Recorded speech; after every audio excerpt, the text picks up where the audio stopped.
ఇప్పుడు మంచి క్రేజ్ ఉన్న హీరోల్లో ఒకరు సిద్ధు జొన్నలగడ్డ. డీజే టిల్లు స్క్వేర్ తో వరుసగా 2 హిట్స్ అందుకున్నాడు.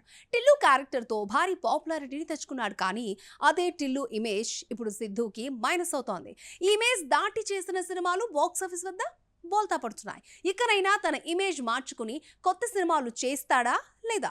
డీజే టిల్లు సినిమా విడుదలైనప్పుడు Siddhu Jonnalagadda style, dialogue delivery, comic timing youth లో భారీ క్రేజ్ తెచ్చుకుంది.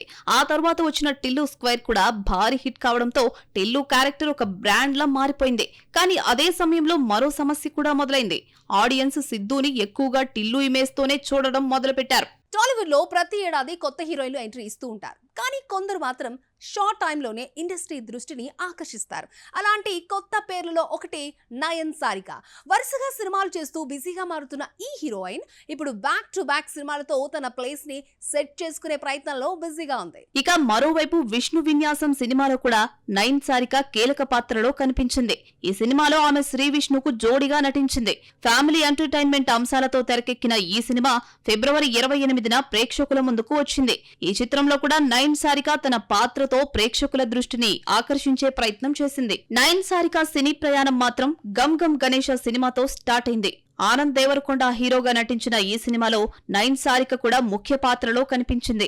ఆ తరువాత వచ్చిన ఆయ్ సినిమాలో ఫంక్ పల్లవి పాత్రతో ఆమెకు మంచి గుర్తింపు వచ్చింది. పల్లెటూరి అమ్మాయి పాత్రలో చేసిన నటనకు టాలీవుడ్ స్టార్లు అల్లు అర్జున్, జూనియర్ ఎన్టీఆర్ కూడా ఆమెను ప్రశంసించారు. ఇప్పుడు వరుసగా సినిమాలు చేస్తున్న నయన్ సారిక టాలీవుడ్ లో తనకంటూ ఒక ప్రత్యేకమైన స్థానం సంపాదించుకుంటుందా లేదో చూడాలి. ప్రియదర్శి హీరోగా నటిస్తున్న కొత్త సినిమా సుయోధన. లేటెస్ట్ గా ఈ సినిమా టీజర్ రిలీజ్ అయింది. వైఎస్ మాధవ్ రెడ్డి తెరకెక్కిస్తున్న ఈ సినిమాలో ధృషికా చందర్ హీరోయిన్ గా నటించగా సాయి కుమార్, సీనియర్ హీరోయిన్ ప్రేమ కీలక పాత్రల్లో కనిపించనున్నారు. ఈ చిత్రాన్ని మార్చి 27న ప్రపంచవ్యాప్తంగా విడుదల చేయనున్నట్లు మేకర్స్ ప్రకటించారు. పాన్ ఇండియా మూవీ నాగబంధం లేటెస్ట్ గా ఫస్ట్ సింగిల్ నమోరే పాటను విడుదల చేశారు.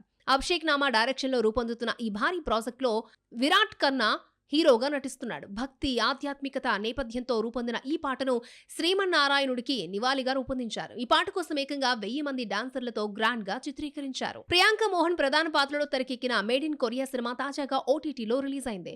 ఇండియా కొరియా నేపథ్యంతో రూపొందిన ఈ కామెడీ డ్రామాను దర్శకుడు రా కార్తిక్ తెరకెక్కించాడు. తమిళనాడులోని చిన్నపట్నానికి చెందిన ఓ యువతి కొరియాకు వెళ్లాలన్న కలతో సియోల్ చేరుకున్న తర్వాత ఎదుర్కొనే అనుభవాల చుట్టూ కథ సాగుతుంది. కథలో భావోద్వేగాలు, కల్చరల్ బ్యాక్ డ్రాప్ సినిమాకి ప్రధాన హైలైట్ గా నిలిచాయి.